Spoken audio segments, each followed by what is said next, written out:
Do you need encouragement to turn tragedies into your own triumphant life story?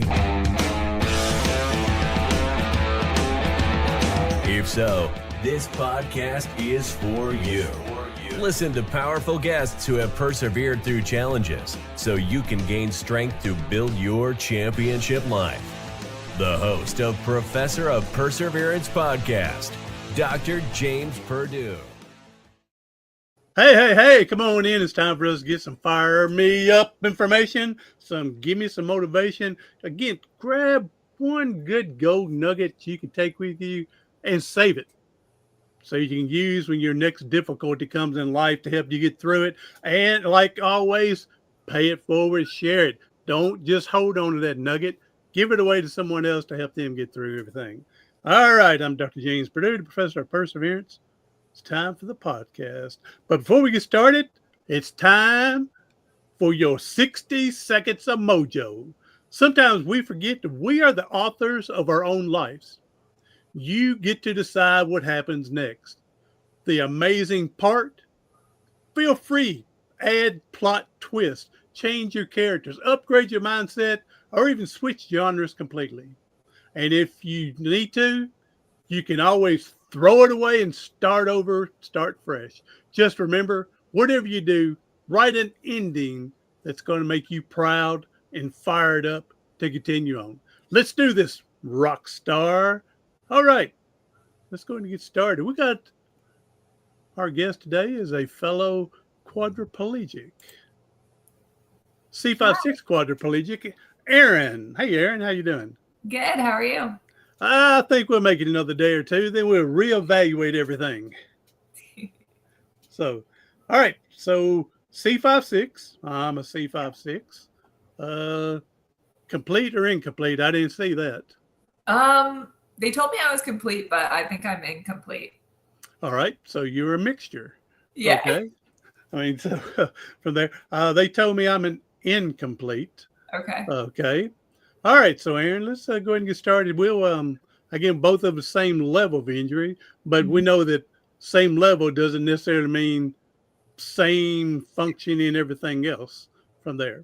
And we'll just compare, contrast, share, and then when the next person, which is sad to say, we mentioned this right before we got started, sad to say, someone's going to come along and be a C56. And again, I'm sorry that's happened to you. I'll say it in advance, but you're going to learn from Erin. Life's still worth living and pumping and going through. All right, Erin, go ahead and let's get your story and we'll go from there. Okay. So I was 21 and I was it was summer before my senior year of college. I was supposed to go abroad to England that semester. And I went to my brother's apartment and met up with my boyfriend at the time. And we ended up going up on the roof and there was a hammock. And we sat on it, and one side was attached to a chimney, which I didn't even realize, and the chimney collapsed onto me, and that's what broke my neck, shifted my spinal cord. So yeah. That a chimney falling down with all them bricks, that'd definitely do it.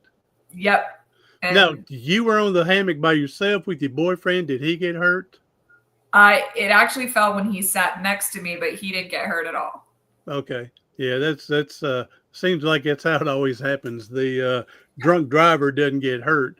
It's True. the other people, not that I'm saying you're drunk, but it seemed like the ones and somebody gets hurt and everybody else is completely out of it.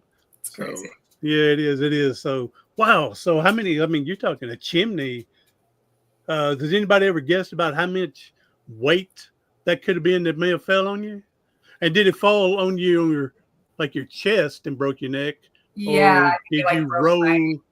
It fell rolled and hit your neck, or? Nope, I just fell. It wasn't a very far fall. I just fell and it hit right here. I injured my right shoulder. I think I broke some ribs, but it was pretty heavy because it had like a big tube inside it, like metal. Oh, yeah. So, I'd imagine it would be. So, well, sorry that happened to you, but I'm glad we've got to meet this many years ago. So you were 21. I don't want to tell your age, but we're going to tell your age when I say how many years you've been quadriplegic. Yeah, it'll be 8 years in July. Oh, you're a baby. It is July. You're a baby. Yeah. You're a baby. July what? I forgot. I saw the date. July 11th. 11th. Hey, the new Superman movie comes out on Oh, July 11th. Yeah, the new Superman movie. And on the 12th, the very next day is my brother's birthday. And the very next day after that, another friend of mine, he was July 13th, and he actually said he was born on Friday the 13th. oh my So, God. all right. So I know people, yeah, that has nothing to do with what we're talking about, but we're trying to, we can work this in. All right. So now, so when is your birthday? December 29th. Oh, okay, all right. So now I got to ask this.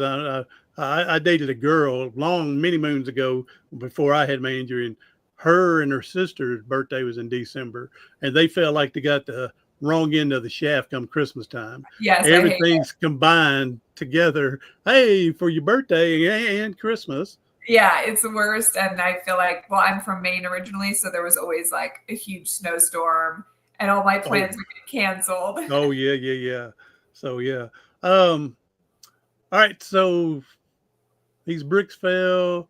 Did you know immediately you were paralyzed, or you just going to get these bricks off me so I can move? Yeah, I don't actually remember, but I guess Okay. I was awake the whole time and I was talking and my brother or my boyfriend said, put your legs out straight because they were bent up. And I guess I said they are straight, but they weren't. Yeah.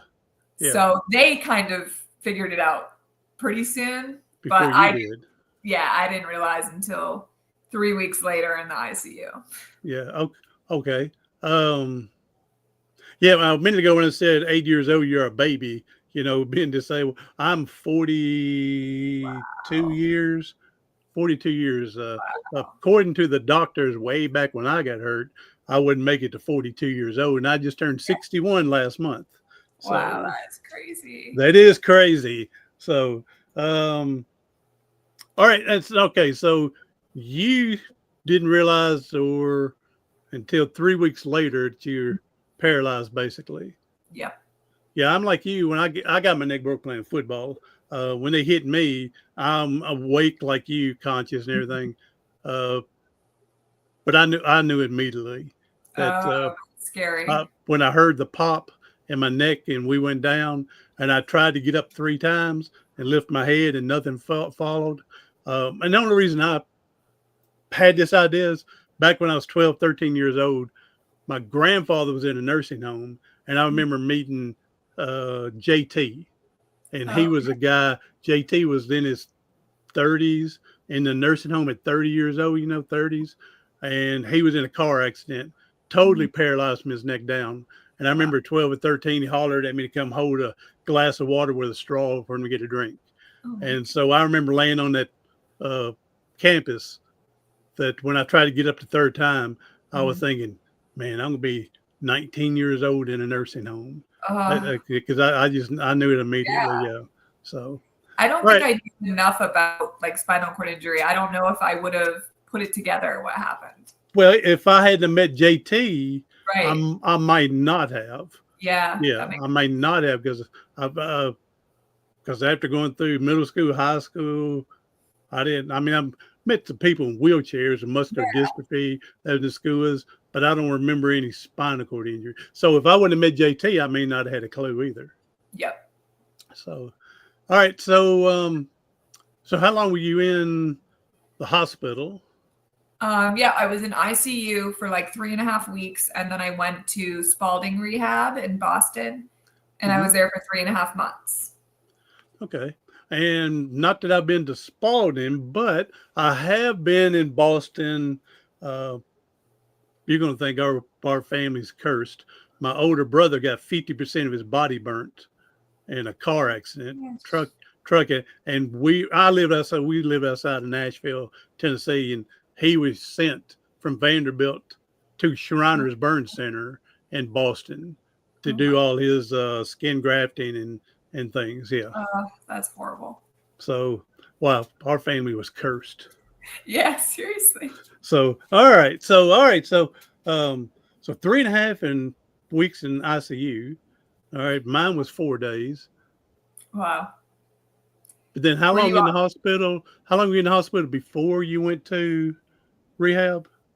Or did you three get and a half? out of ICU, 3.5 weeks in the hospital, Yep. and then went through about 3.5 months, 3 months to Yep. rehab?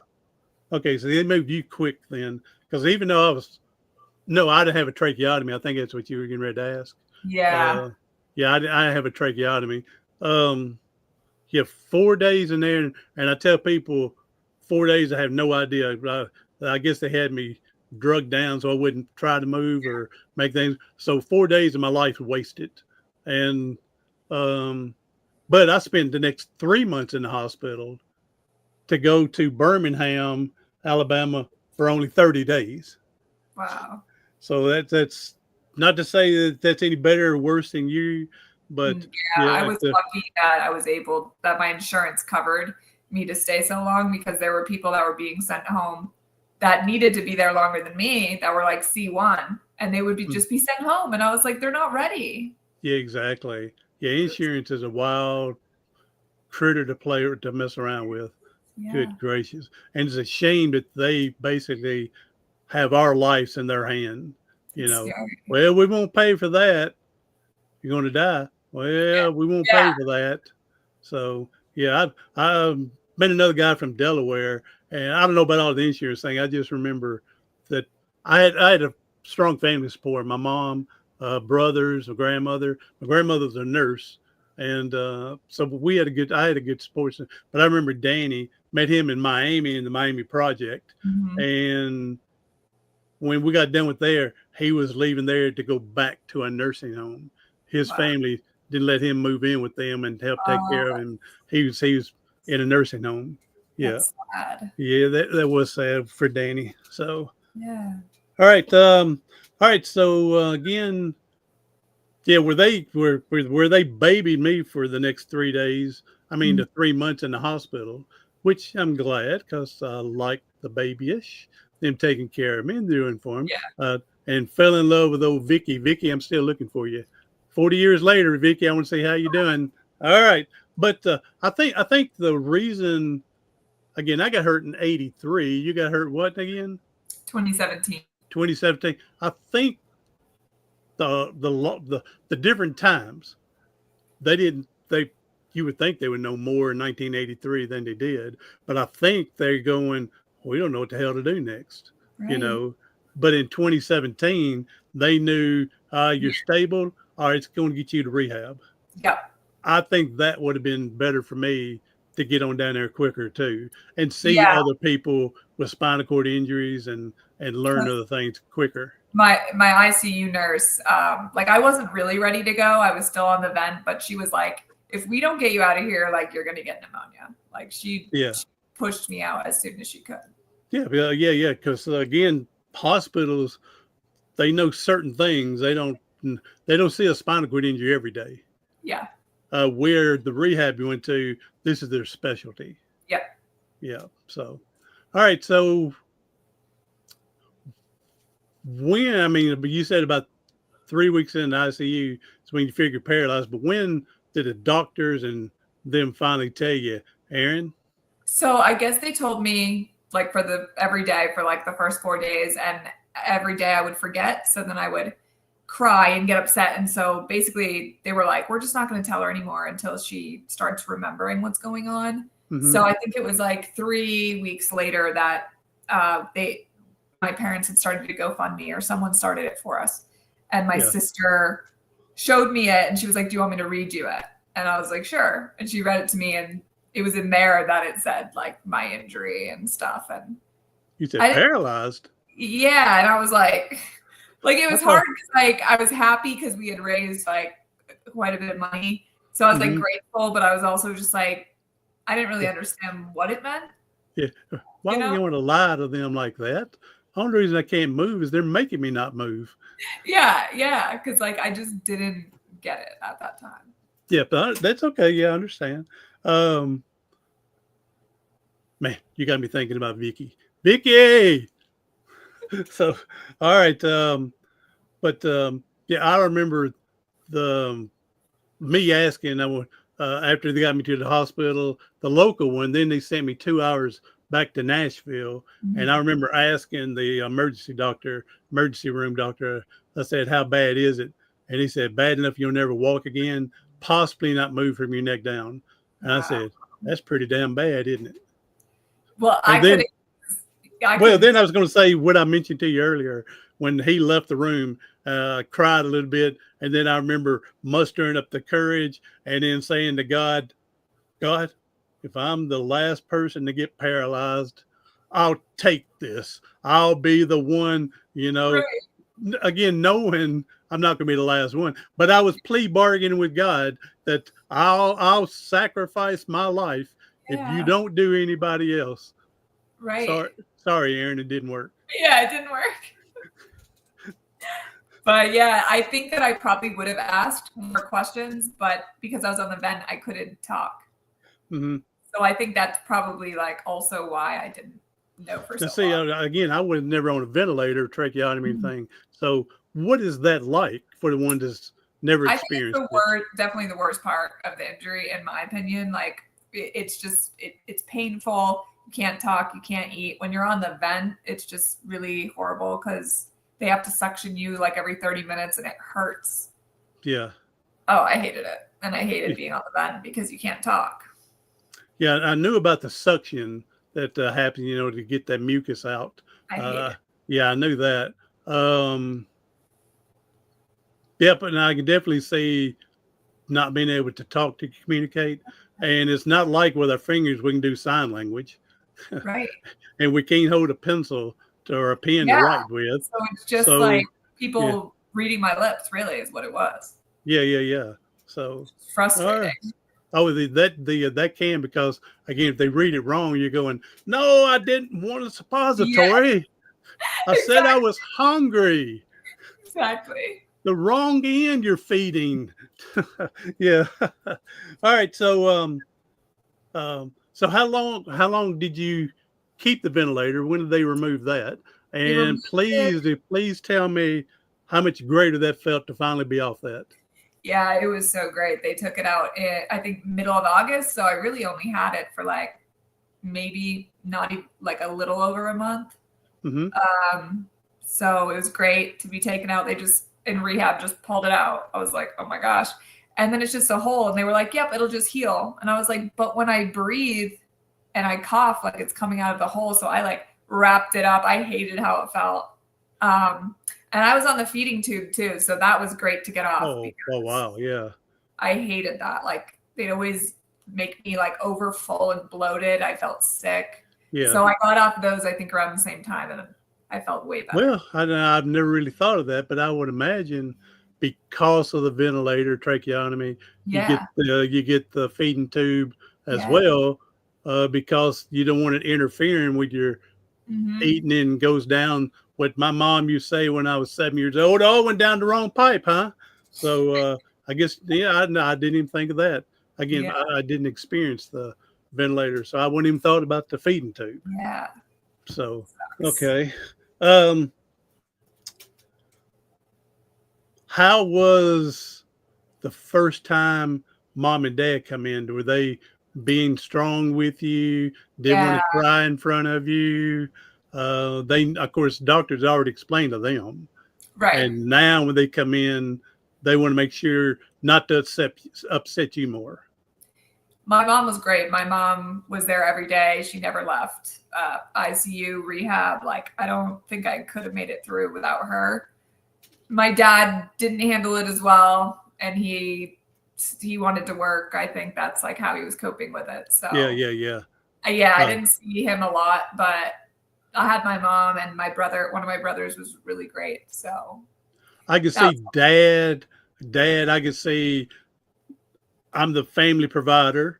I'm the one that's and now this happened. I definitely got to provide. And again, being my baby girl, I don't want to see her like that. Yeah. I could see that. Yeah. So, my family, we live 30, 40 minutes, depending on traffic, 45 minutes away from where we live to Nashville. And so they drove up just about every day to see me and drive back every day to see me. And they'd come in an hour at a time, stay an hour, hour and a half, 2 hours, and leave. So yeah, And they were every anyone day. stay with you overnight? Do it. My brother, when I was in ICU, and then I was on that striker frame for a while, for 2 weeks before they did surgery on my neck. So when I was in a regular bed, then my brother stayed some weekends at the hospital and spent the night over. Mom didn't, because she had her mother had to take care. Plus, we had a younger brother. When I got hurt, he was probably about 12 years old, or 13 years old when I got hurt. One of my brothers as well. Yeah. So she, had to make sure he was still getting ready to go to school and whatever else. But my older brother, he stayed. And actually, here's a fun fact for all you people out there. My brother was born, we mentioned a minute ago, July 12th. I was born June 12th. Oh wow. We're 11 months difference Wow. in age, but from last month till next week, we're the same age for 30 days. That's cool. So my mom was trying to tell me they didn't understand what caused pregnancy back then. So that's why we were so close together. Yeah. So, all right, Erin. So, I can see Dad being I just can't see my baby girl like this, and I can see Mom being the strong one to come in to do. I can see that because again, my mom was the strong one. Our dad had died when I was 16, and I got hurt when I was 19. So I could see that she the strong one again for us. So, and fortunately, again, my grandmother was a nurse. I remember when my mom said the doctors called to tell them I was at St. Thomas Hospital, and all they told her was a neck injury. They didn't tell her broken neck, didn't say paralyzed, didn't want to freak her out while she's driving. Yeah, they did the same with my mom. Yeah, and so my grandmother, being a nurse, when she's riding up with my mom, she said, "Pray it's not a spinal cord injury." She had an idea, why would they be calling us to come, for just a crick in the neck, Right. So, all right. So, and I'm assuming this will be sometime in rehab, that you feel like you're finally catching on to this. And of course, now it's a new game to play in life. And so to learn to redress, eat, do it, transfers, stuff like that. How long did it take you to finally, and it may not be in rehab, because I tell you, for me, I only had 30 days in rehab. So we learned a lot afterwards. Yeah.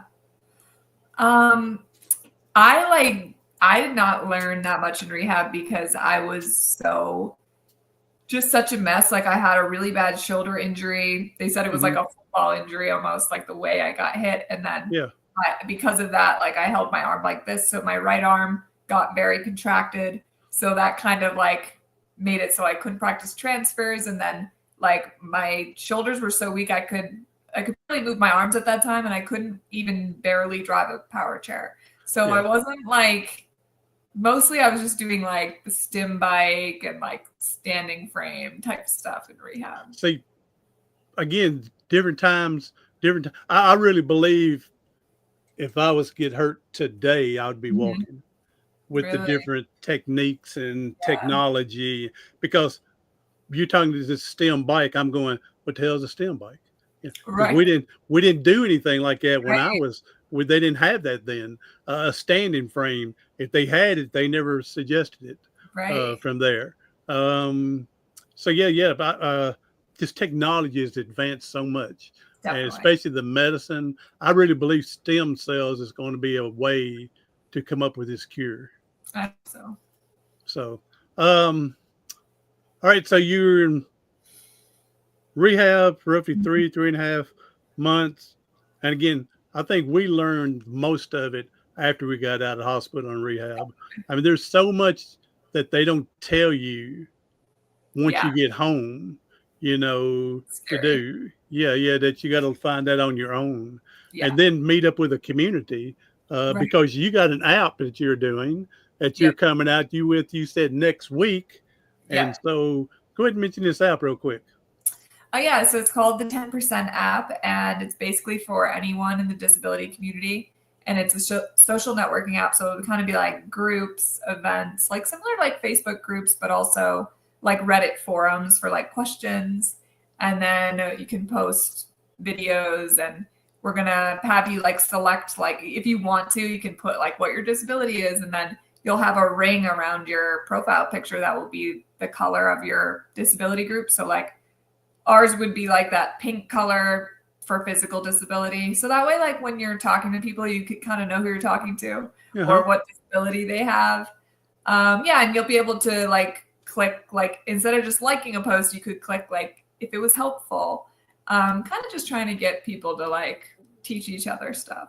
Well, and communicate. That is great right there, because for us to teach each other, again, there's so much you're going to learn once you get out of rehab that, again, they didn't tell you to prepare you for. And it's not they didn't know it. They can't teach you everything. Exactly. And then a lot of things you're going to learn as you experiment and try. And after the fourth time you're trying to transfer a one way, you go and you fell on the ground, you go, maybe I can't do it that way, but let me try this way and do something just a half an inch different than what you're doing can make a difference. Right. Because I feel like I've learned the most from people in the community. Yeah. See that. Again, once I got home, I didn't know anybody's spinal cord injury. And you didn't have social media. We did not have social media. Crazy. I can't imagine. We did not have this exactly. So did you feel a lot more like isolated? Like it was just you? Yeah. We got a small community college here. But again, when I went, even though they got they had a nurse on the thing and she was the disabled service, I didn't see anybody in wheelchairs.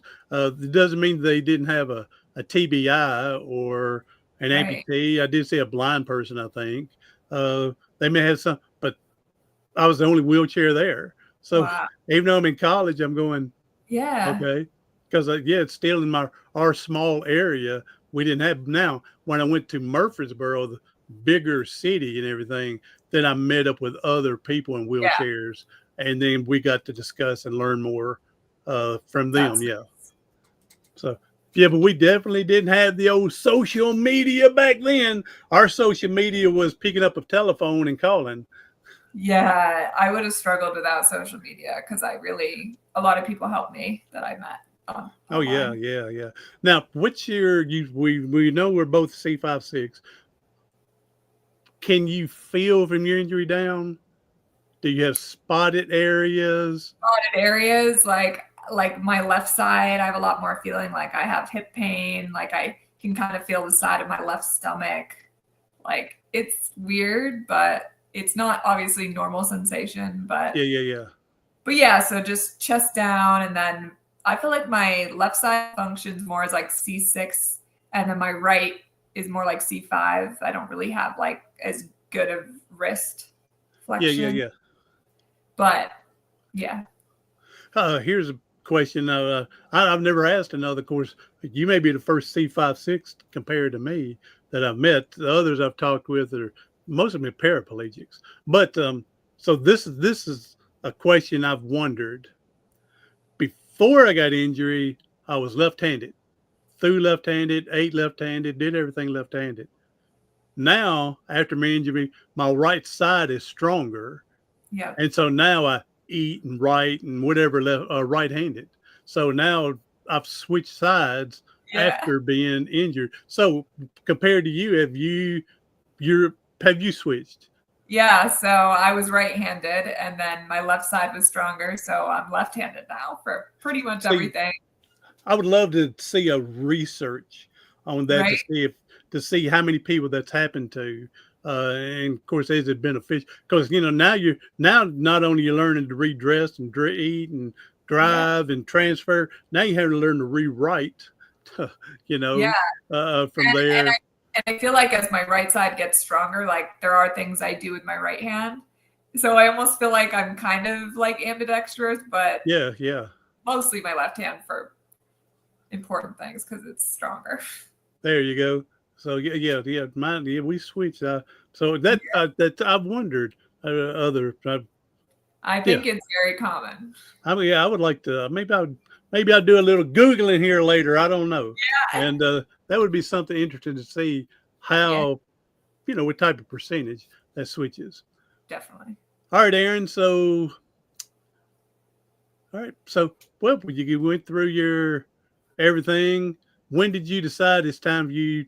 Because you said you were getting ready for college. So when did you Yep. decide it's time to live life as normal as possible? So I was still in rehab, and I told my mom, I said, I'm going back to college for my last spring semester, which starts in Mhm. January. And she tells me now that she was like, yeah, that's not happening. Like she was Yeah. like, okay, sure. And then I did it. So that was 6 months after. I think I got home around like October 15th. And then we went to college January like 27th. My mom went with me as my caregiver, Hmm. and my boyfriend goes to college with me, and my brother. So it was like I had a lot of support, so it was really great. They can hand you off. All right, your turn. Yeah, You yeah, you got the next class with her. yes, Okay, good. Now I know this is a stupid question, but it's very real. Boyfriend at that time, he stick with you through this. yep. Dump you He's my 8 fiance. months later. He's still in the game. Yep, we're getting Still married in in the picture. When? October. Well, congratulations. I'm glad he was able to stick with you. Yeah, I feel The very girl I lucky. dated at the time, she lasted about 4 months. When I got out of the rehab and hospital, she says I got to go. So yeah, that happens quite a bit. I think that's more common. Yeah. And you definitely got a special one. So Yeah, you may want to muster up enough strength to keep him in a headlocker to keep him yeah, there. right, exactly. So all right, good. What's his name? Jack. Jack. Well, Jack, I appreciate you, buddy, that you've been man enough to know before and after, and you're strong enough to Yeah, be there. So I'm glad. he's Yeah, my full-time caregiver now too. there you go. All right, now I'm going to ask this question. Don't want to embarrass you and everything, but yeah, I know sex is off the table. People in wheelchairs, they can't have sex anymore because I've had people ask me that, Yeah, and so I try to explain, but they don't believe me. So as well as I do, that's no longer possible, right? it's possible for us. For us quadriplegics For me, or us as a woman. yeah, I think everything's different, but I think everyone's different. But I think as a woman, it's easier, obviously. Obviously, Google wheelchair sexuality Yeah, something, and there's 4 or 5 women that are all in they're sexy women, and they talk about continue on with the sex in life. So, yeah, and men don't outrule that you can't have it. yeah, Okay. Maybe you can't get the erection normally, but there's plenty of stuff out there, injections, other play toys, yeah, other surgeries that you can still perform. Okay. So don't rule it out. yeah, It's exactly. still possible, just may not be in the conventional way Yep. of getting that erection, but it can still happen. So, all right. And so now let me ask this: will you be able to, or do you may not want to, children? Will you be able to conceive Uh, and give birth? Supposedly, I can, as long as there's not something I don't know about. But Okay. yeah, we want to have kids. But I want to try at least once to like have my own. If it doesn't work out, we're very open to like adopting and stuff Hmm. like that. I had got a friend, Mike, talking about you, buddy, and him and wife, she was normal, he was paralyzed, and for some reason they couldn't have, and so they tried the invertular, what's it called, uh, take his sperm, her egg, Yeah, yeah, put it in a test tube, do all that. They Yeah. tried that a couple. Yeah. Tried that, I think twice, maybe 3 times, but it Mhm. was so expensive they just couldn't keep doing it. And they Yeah. ended up adopting a couple of kids. Yeah. So so they were able to still have the family life, That's and good. again in a different way, but it's still the Yeah. family life. Exactly. Okay.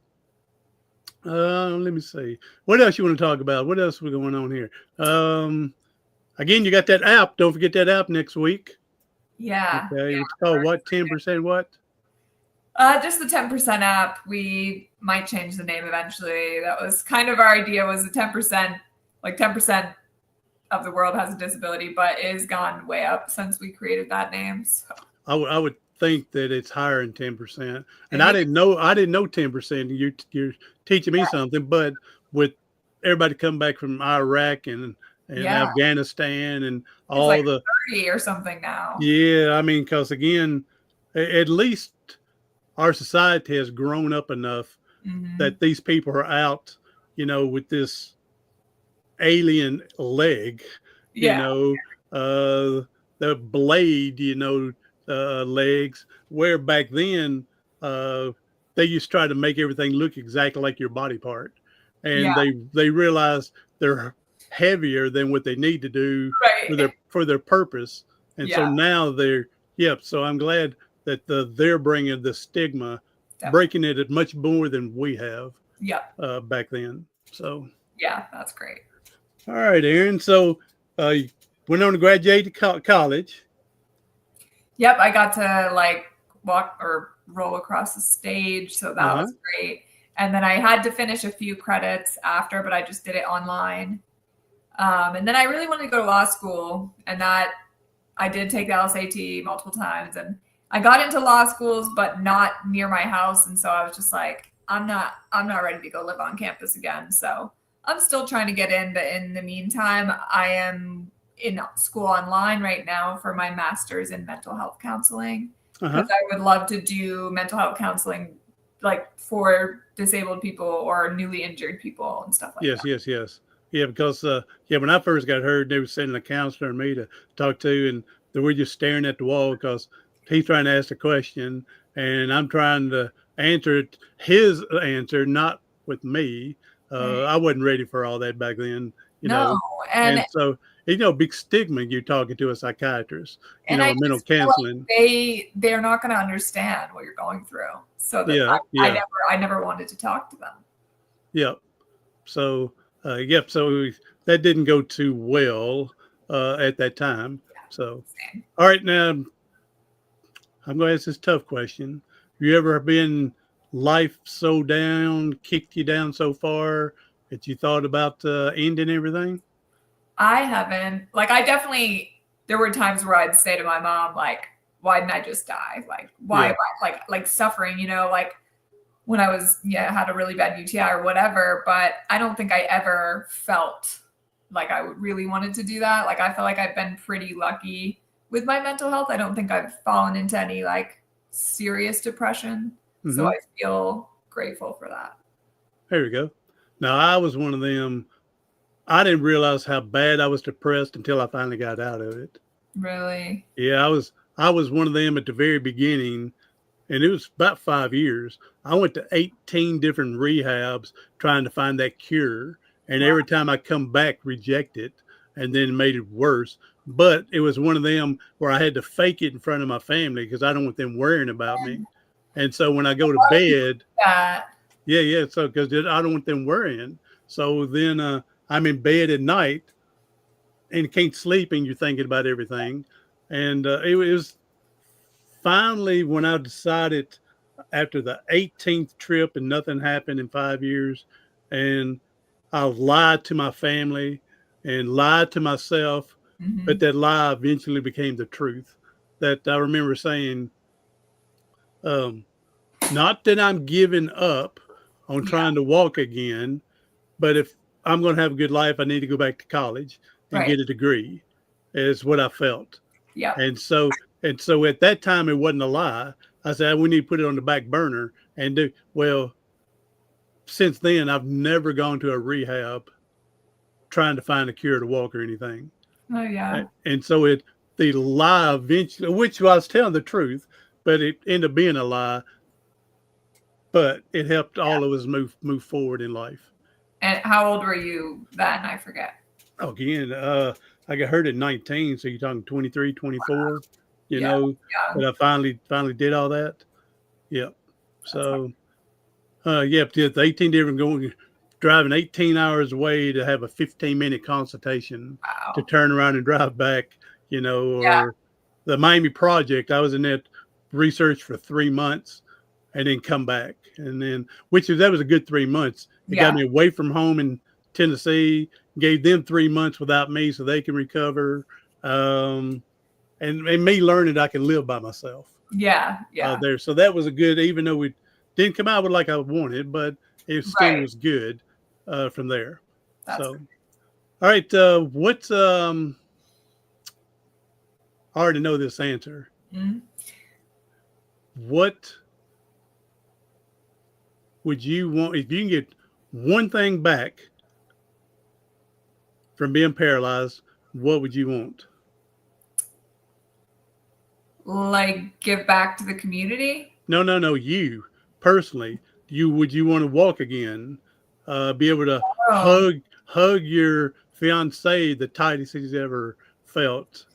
What would be the one thing? I always think about that and I'm like, I never know. I feel like I would love to go on a run, but I also feel like I'd love to just stand in the shower and take a shower. Uh-huh. Like I really do miss like just showering and not being easy. Like now you shower and you're like, oh my gosh, it's a Yeah. whole thing. Don't drop the soap because I won't be able to get back up. And Yeah. So like I don't know don't showering. slide. Yeah, don't slide off the shower bench. So I always feel like silly saying something like showering, but it's really just like the little things that you miss. Yeah. I'm kind of surprised with you, Ange, because a lot of other people I interview, it's to go to the bathroom by myself. Oh yeah, that's true. No catheterizing, no Yep. suppositories, no back there with gloves and doing other good True. work. I didn't even You think of know, it's to go to because the normal person walking, they don't think of that. What happens? exactly. All that stuff gets paralyzed too. And Yes. so, the normal person, they're thinking, you ask the question, well, to be up walking again, you know, and yeah, I would sacrifice everything if I can go to the bathroom correctly. Well, I always say I'd rather have my hand function than walking. And you were smart like my grandmother, because I remember when I first was able to move my arms, fingers a little bit. I remember, and then I'm in the hospital still. And again, my grandmother's a nurse. And I said, I'd much prefer trading walking over moving my arms. And she says, well, you need to rethink that because you may be able to walk in the bathroom, but how are you going to use it? Exactly. Not holding on to things. And then even then, how are you going to open the door to get in and out? Exactly. And so you are smart like my grandmother. So I appreciate you saying that because my grandmother's passed away like in 2001 or 2. And so, saying that made me think of her. She definitely put me back in my place and you may want to rethink that. I know, because it's like, I'm always like, oh, if only I had my hands. But then I'm like, well, I could not have my arms. So. Yeah. Yep. Exactly. So, I'm going to ask you to give me one of your great funny stories and 2 of mine. One time the physical therapist was trying to teach me that I need to start feeding myself. Mm-hmm. And they had my arm in a sling holding me up and had that cuff on my hand with a fork or a spoon. And here I am waving this around, hoping I can scoop something up, practicing. Yeah. And I told him, says, I ain't doing that. I'm not going out in public looking like a puppet, I ain't doing that. Yeah. And then they got smart with me. And of course, I know I got smart with them. But they said, well, how are you going to learn to feed yourself? And I go, my mama will bring Bojangles in and feed me my chicken. And it wasn't 10 minutes later, here comes mom. She came every day and there was Bojangles right down the street before we got to the, and here she comes in with a bag of Bojangles and looking at the therapist looking at her. Yeah. So apparently the therapist had a talk with Mom when I wasn't watching. Oh, And no. the next day or two, Mom brought in Bojangles, but it was, you got to feed yourself. That sucks. So apparently they had, and my other little funny story was my grandmother being a nurse that she was, and I'm on this striker frame where I was laying on my back for 2 hours, staring at the ceiling. They flipped the striker frame. Now I'm laying, staring at the floor for an hour. So we're every 2 hours and 1 hour, I'm being flipped. So she come in with a couple of magazines one day and asked one of the nurses to bring a step ladder in. And she gets up on this step ladder and she's taping on the ceiling for me to look at Victoria's Secret models. Oh my God. In their lingerie. For me to stare at. That's my grandmother. That's awesome. All right, so give me one of your funny stories. So the first party I went to in college, when I went back, it was a house party. I think it was like the lacrosse party because my boyfriend was on the team. And there was steps to get in, and I only had my power chair. So my brother was like, I'll just carry you in and put you on the recliner. We'll go before the party starts, And so nobody will know you're paralyzed. We put you on the recliner. Yeah, nobody knew I was paralyzed. Yeah. So that's kind of where the story goes. And everyone was so drunk at one point, and this one kid kept stepping on my foot. Okay, I can't move it. And so my brother was like, "Hey, careful, she can't feel that she's paralyzed." And he said, what have you been drinking? You can't feel? Yeah, and he was just like, "She's not paralyzed," and he was just messing with me. Yeah. We finally realized it was true. He was just so mortified. And it was so funny. And then I had to have my brother carry me out when I was ready to go, and he was carrying me out, and I was like, "Someone help! I don't want to go." Yeah. And I don't want to leave with this guy. Yeah. And there was just so many freshmen there that didn't know me or my story. Yeah. So it was It was pretty funny. They didn't know whether to jump in or not. Exactly. Is she serious? Yeah, they were like, what do I do? What do I do here? So, exactly. All right, let me ask one more question. We'll wrap her on up here because I know you got more important things to do than be with me. But and your boy, fiance's name again? What? Jack. I was going to say Jack because I was thinking the Titanic. Jack. Yeah. Okay. Have you or are you capable of driving? Do you drive? So I don't have hand controls, but I did do the lessons and get my license, and I was trying to get hand controls through vocational rehab, and it's just they're not approving it. So I'm hoping maybe I can purchase my own. I just know it's really expensive. Well, now you made me come to a new story. The first time I started driving, again, I'm able to stand a little bit, and so I can use my legs to do the gas and brake. Nice. 1 foot of gas, 1 foot. Well, no, it's not funny. It's not good. I was practicing. I bought this old car for $500, Cutlass, 1973 Cutlass, and so I drove up the driveway, back down the driveway, up the driveway, back down the driveway. I said, "Man, I'm ready to hit the road. I haven't driven in 6 months or whatever. I'm ready to go." So I get my brothers and my mom. They get in the car with me, and so we back out the driveway. I go down the road, 1 foot on the gas, one on the brake. And the car started acting up. And I go, because with my arm so weak, if it stops, there's no way I can turn the steering. Yeah. I said, we turned and went around the block. I said, I better just get it on home in case something happens. So I turned in the driveway. I hit a hole. My left leg, it's on the gas, has a spasm, pushing the gas all the way down. Mm-hmm. My right foot, it's on the brake, falls off. And so we're going straight for this big 100-year-old oak tree. I swerved and missed it. And then I swerved again to miss my mom's car. We're going straight for my neighbor's house. And I'm hollering at my older brother, said, hit the brakes. And he finally gets over and hits the brake before we hit the house. I said, what are you doing? He said, well, I thought you were just showing off. Showing off. Oh my gosh. So my first hand controls when I was at that 2-year college, junior college, I met this one woman in class. she adopted like 20 something disabled kids, and she was a Wow. foster parent to all them. And she was telling me stuff about driving and stuff that I could do it. And I said, Mhm. I said, I don't know. I said, I found out that hand controls like $500, and I didn't, $500. I didn't have Yeah. $500. And she said, oh, that's all you need? And I go, yeah. The next time we have class, she comes and hands me an envelope with Oh, $500 in it to that's buy so my great. first hand controls. That's Yeah. awesome. And so then after I got another car, got more hand controls, I gave those to somebody else that needed them, Oh, that that's didn't have their first. So again, pay yeah. it forward, people. Move it on. Don't hold it and hoard it. Move it on and give it to someone that can help. So that's what I I ended up doing, is actually, passing it on. they made me do the wheel it's not, you don't use the steering wheel. It's like by your side and you like turn like that and this.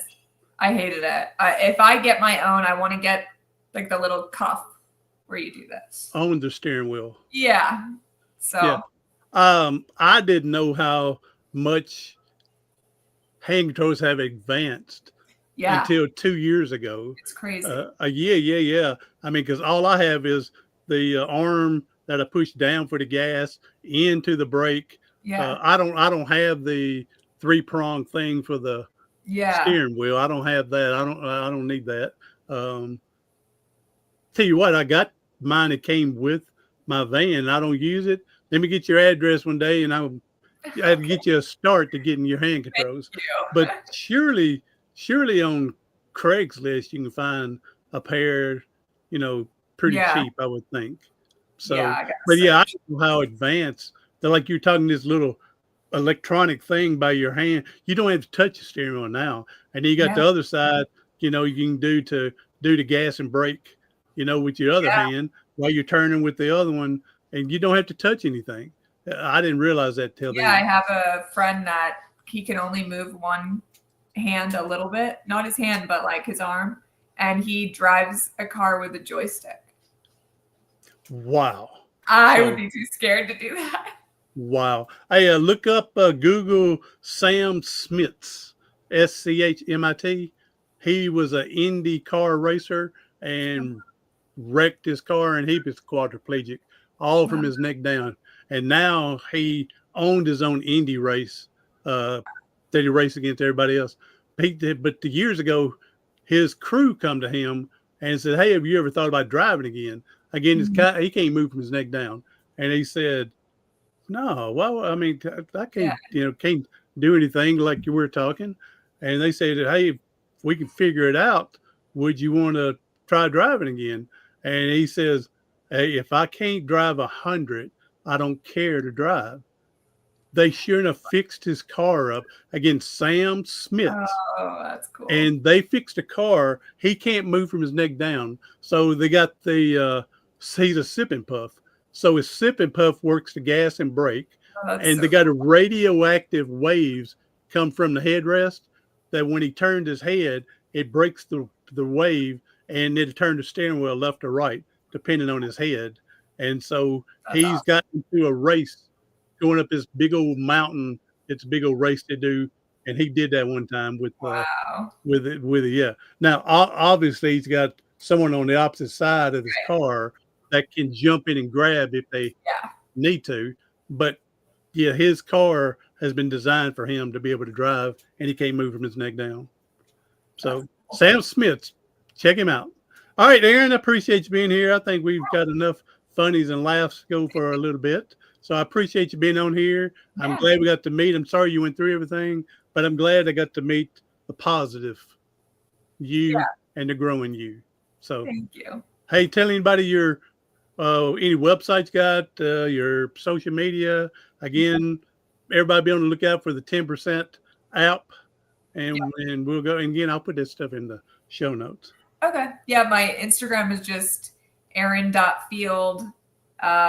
I have you same for YouTube, TikTok, Facebook, and then the 10% app. You can it's just the 10% app on Instagram. So we have Instagram, and yeah, I think that's everything.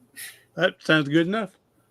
Be sure to tell Jack glad to meet. Well, I didn't meet him, but I'm glad you spoke highly of him, and I'm glad that he's there, and I'm glad you had a family like mine, strong and supportive. Yeah. So, all right, Erin. We know people are hurting and struggling today. If you can leave us with a positive message, that'd be a blessing. Okay, I'm going to read a quote because I love this, and I think it ties in with the app a little bit too. But it's one day you will tell your story of how you overcame what you went through, and it will be someone else's survival guide. Amen, sister. Yeah, that's a good one. Yeah. That is a good quote. I hadn't heard that before. It's my favorite. Be someone else's survival guide. That is awesome. So I'm going to steal that and use that somewhere. Yes, you should. So, all right. Erin, again, appreciate you being here. We may do a part 2 in the future. Okay. Get everything going. Maybe after marriage, and see after the first month, you may say you're ready to kick Jack to the curb already. Yeah, right. So, all right. So good. All right. But be sure to tell everybody I said hello, and I'm proud of you, Erin. I'm glad you're still with us, and your message, your stories, survival guide for the next person later. Again, sad. It's going to happen. Exactly. We can't stop it. We're not going to be able to stop it, but it's sad. All right, everybody else, I'm rambling on. 100 years from now, Erin, they're going to find this. So they say all this stuff's they say it's on the internet forever now. So 100 years now, they're going to say, they drove how? Yeah, exactly. All right. All right, Erin, thank you again. Hey, everybody else, share this with someone else. I'm Dr. James Perdue, the professor of perseverance. Do something today, tomorrow, something next week that's going to help you persevere past your paralysis.